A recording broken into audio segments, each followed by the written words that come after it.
आपको जान से मारने की धमकी दी गई है किसी गैंग के द्वारा और रात को उसको अरेस्ट कर लिया गया है। परिवार में तो बड़ा डर रहता होगा, जेल भी जाना पड़ा उस समय, आपके पिताजी बड़े परेशान दिखाई दिए। लेकिन हाँ, मुझे 14 बार जेल मिली। 14 बार जेल जा चुके हैं आप? बिल्कुल 14 बार जेल जा चुका हूँ। अच्छा। 32 मुकदमे लगे हैं। प्रमोद जैन भाया के बारे में क्या सोचते हैं, कैसे व्यक्ति है वो? एक तरह का बाहुबली बनता था, हम्म। लेकिन अभी इस चुनाव में कहीं नजर नहीं आ रहा। सबक सिखाने की बात भी करी आपने एक इंटरव्यू में, सबक सिखाऊंगा प्रमोद जैन भाया को, वो सबक कैसे सिखाएंगे आप?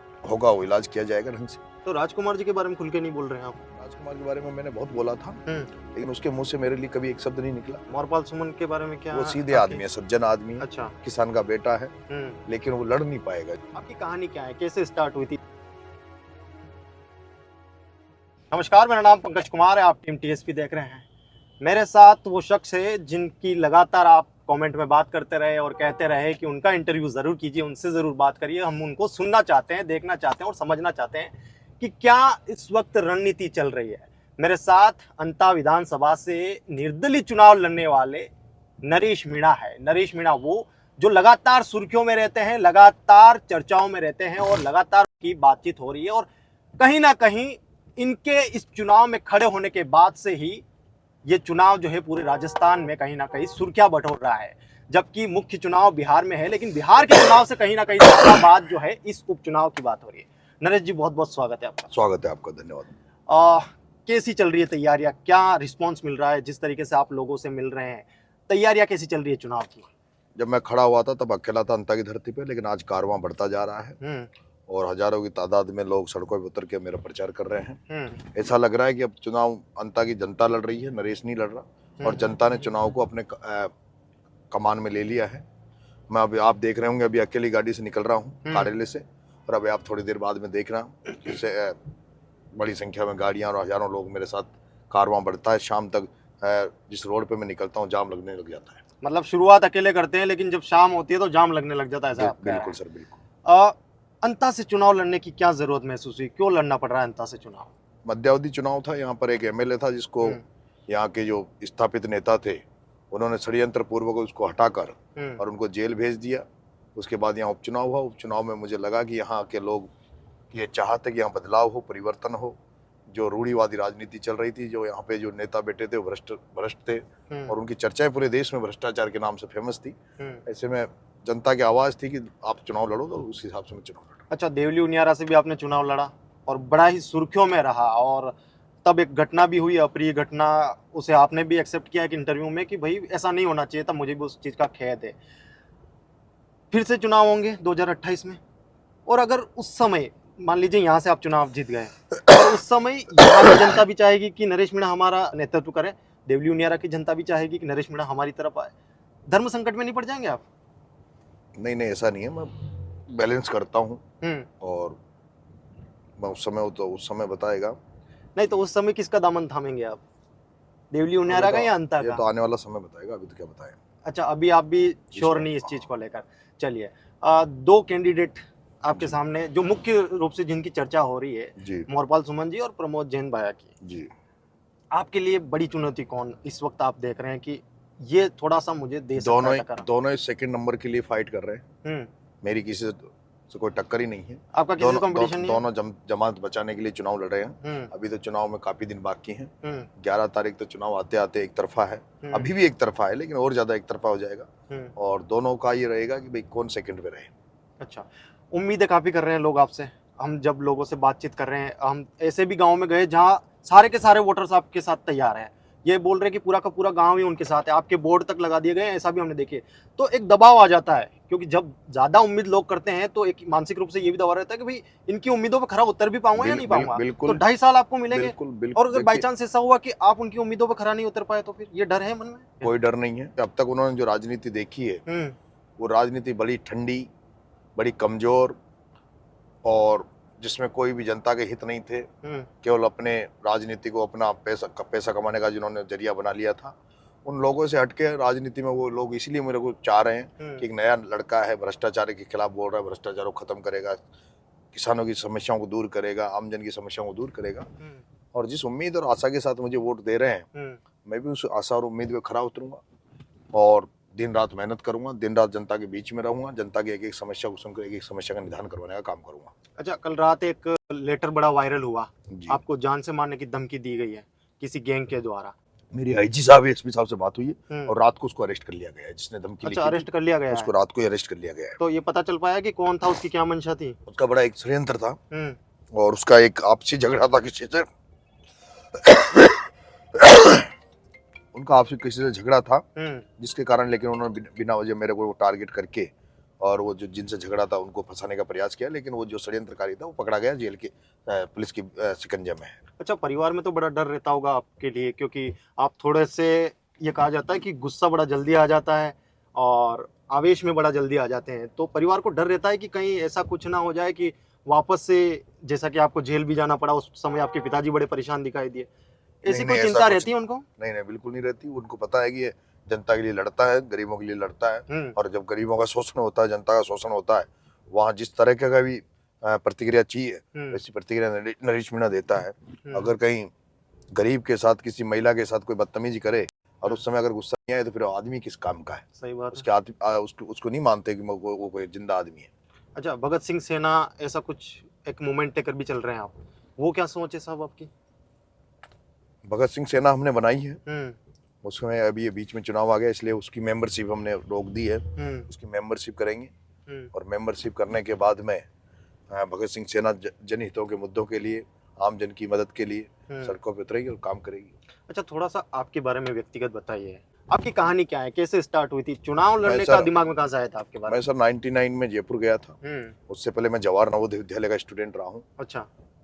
99 में जयपुर गया, घर वालों ने IAS IPS बनने के लिए भेजा था, लेकिन वहाँ इस तरह की परिस्थितियां बनी कि छात्रों ने मुझे जबरदस्ती चुनाव लड़ा दिया। अच्छा। और राजनीति में उतर गया। लेकिन जिस दिन से राजनीति में 2002 में पहला चुनाव लड़ा, उसके बाद मैंने कभी पलट कर नहीं देखा, केवल जनता की सेवा करी है और जिसका परिणाम मुझे कुछ नहीं मिला वैसे तो पद तो, लेकिन हाँ मुझे 14 बार जेल मिली, 22 बार 32 मुकदमे। 14 बार जेल जा चुके हैं? बिल्कुल 14 बार जेल जा चुका हूँ, 32 मुकदमे लगे हैं और टोटली जनहित के लिए। एक भी बार में ऐसा नहीं है कि किसी बहन बेटी के साथ खिलवाड़ किया हो या किसी के साथ कोई जमीन पे कब्जा किया हो या किसी से जेब काटी हो। 14 बार ही जनहित के मुद्दों पर लोगों के लिए लड़ाई लड़ते हुए मुकदमे खाए, जेल गया। अच्छा, पिपलोदी मामला बड़ा हाईलाइट हो रहा है, जहां भी हम लोग, कोई ये बोल रहा है कि हम तो नरेश मीणा के साथ हैं, तो हम उनसे पूछ लेते हैं कि भाई नरेश मीणा के साथ क्यों, तो वो एक दो एग्जांपल जरूर देते हैं कि भाई पिपलोदी में जो हुआ, उनके बच्चे थोड़ी थे, वो व्यक्ति उनके साथ भी खड़ा हुआ, तो ये एक फैक्टर है जो आपके साथ चल रहा है। देखिए, का मान सकते हैं।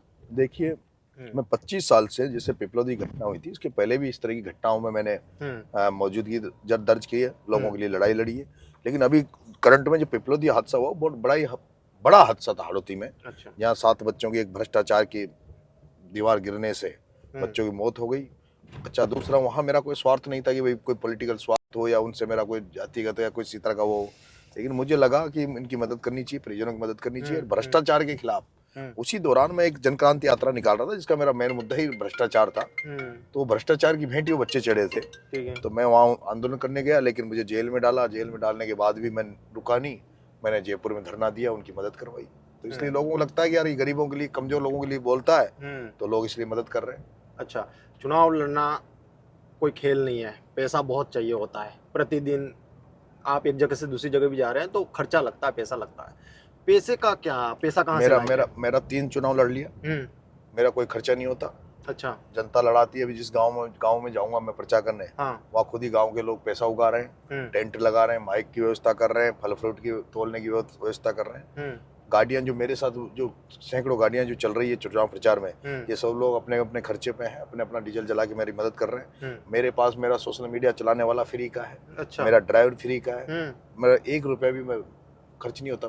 मेरा ड्राइवर कोई पेमेंट पे नहीं है, मेरा सोशल मीडिया कोई पेमेंट पे नहीं चलता।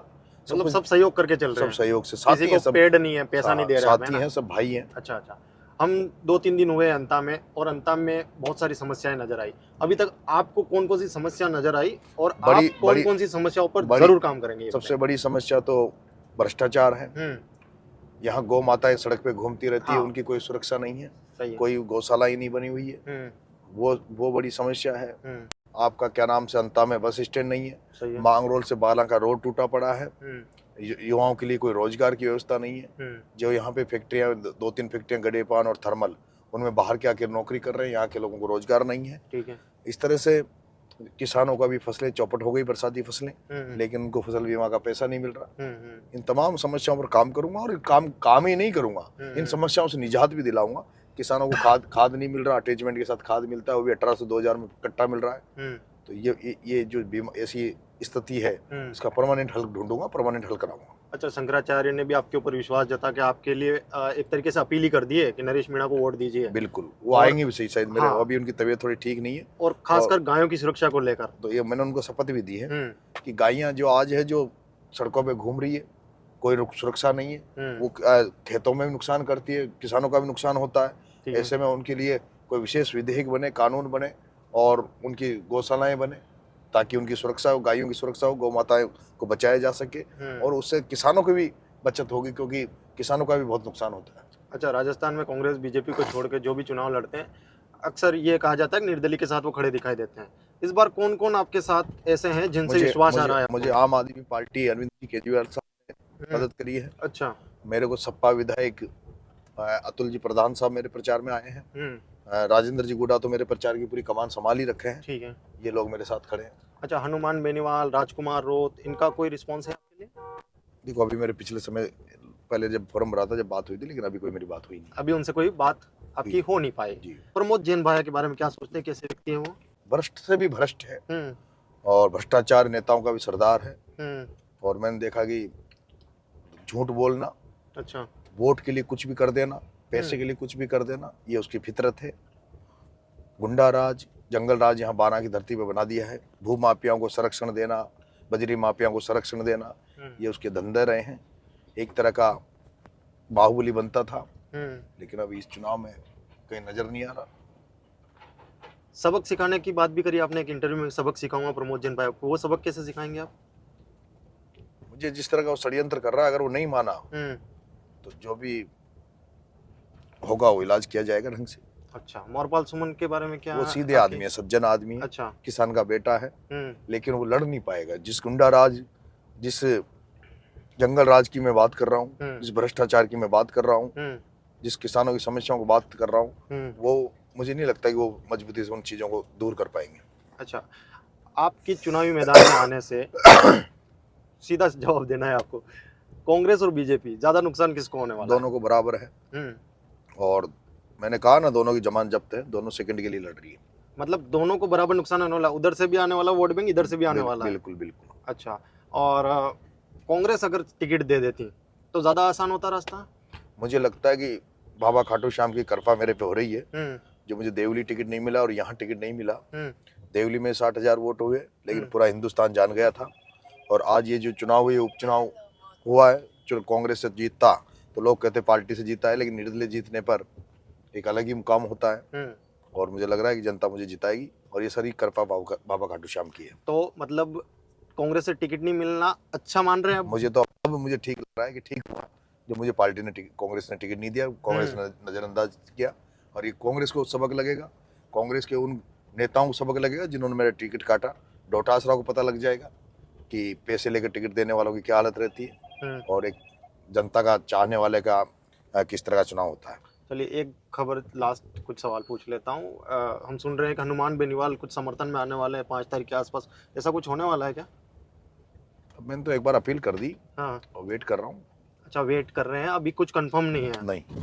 अच्छा, मदद मांग रहे हैं आप लोगों से कि? हाँ बिल्कुल बिल्कुल, मैं निर्दलीय लड़ रहा हूँ, थर्ड फ्रंट से हूँ। सभी लोग जो बीजेपी कांग्रेस इतर समझते हैं, उनको आना चाहिए, मेरी मदद करना चाहिए। क्योंकि हम प्रतापगढ़ बांसवाड़ा उस तरफ से, टीएसपी क्षेत्र से, उधर के तीसरे फ्रंट के नेता राजकुमार रोत, वो कहा जाता है कि अगर वो भी समर्थन करे तो और ज्यादा, क्योंकि वो लोग भी आपको सपोर्ट कर रहे हैं। हमारे उधर के जो राजकुमार रोत और बीएपी को सपोर्ट करते हैं, वो लोग भी आपको बहुत अच्छे सपोर्ट कर। देखिए, तीनों जो विधायक हैं वो बहुत ही अच्छे हैं, बहुत ही मेरे पक्ष में रहते हैं। मेरे नगर में जब जेल में था, उन्होंने मेरी मदद करी। एक जो बाप पार्टी में कांति जी भील हैं, उनसे मेरी बात होती है, वो बड़े अच्छे व्यक्ति हैं, पॉजिटिव व्यक्ति हैं, अच्छा सोचते हैं। लेकिन अब पता नहीं क्या उनमें गड़बड़ है। तो राजकुमार जी के बारे में खुल के नहीं बोल रहे हैं आप? राजकुमार के बारे में मैंने बहुत बोला था, लेकिन उसके मुंह से मेरे लिए कभी एक शब्द नहीं निकला। अच्छा, तो मुझे लगता है कि कहीं न कहीं वो होगा कुछ ना कुछ। अच्छा, मतलब अब मुझे हाँ, तीनों विधायक जो है उनके, कांति भील है, बाकी जो लोग हैं वो सब की सिंपैथी मेरे साथ है और मेरी भी सिंपैथी उनके साथ है। लेकिन मैंने बहुत उदाहरण देता था मैं हाड़ौती में, अच्छा, कि बाप पार्टी की तरह मैं भी हाड़ौती बदलना चाहता हूँ, यहाँ भी नई राजनीति पैदा करना चाहता हूँ। लेकिन जो उनका जो सांसद है उसकी तरफ से कोई इस तरह का मुझे कभी वो नहीं मिला कि भाई वो अभी वो झालावाड़ भी आए 2-3 बार, लेकिन उसके मुंह से मेरा नाम नहीं निकला। मैं निर्दलीय लड़ रहा हूँ, मेरी मदद करें वो। अगर वो राजस्थान में थर्ड मोर्चा चाहते हैं तो, या फिर केवल बातें ही करते हैं, मुझे तो ऐसा लगता है केवल बातें ही करते हैं, चाहते ही नहीं थर्ड मोर्चा बने। तो ये नरेश मीणा जी थे जो अंता के उपचुनाव में निर्दलीय चुनाव लड़ रहे हैं और काफी ज्यादा इनकी चर्चा हो रही है और खासकर सोशल मीडिया पर तो बहुत ही ज्यादा चर्चा हो रही है और कमेंट्स में लगातार इनके लिए पॉजिटिव कमेंट्स आ रहे हैं। आप लोगों ने कहा था कि इनका इंटरव्यू कीजिए, इनसे बात करिए, तो उम्मीद है कि आपको ये इंटरव्यू पसंद आया होगा। इन्होंने मेरे सारे सवालों के बेबाकी से और बिना फिल्टर के जवाब दिए हैं। आपको ये इंटरव्यू कैसा लगा है और नरेश मीणा के बारे में आपकी क्या राय है, कमेंट कर सकते हैं। मेरा नाम पंकज कुमार है, मेरे साथ नरेश मीणा है। धन्यवाद।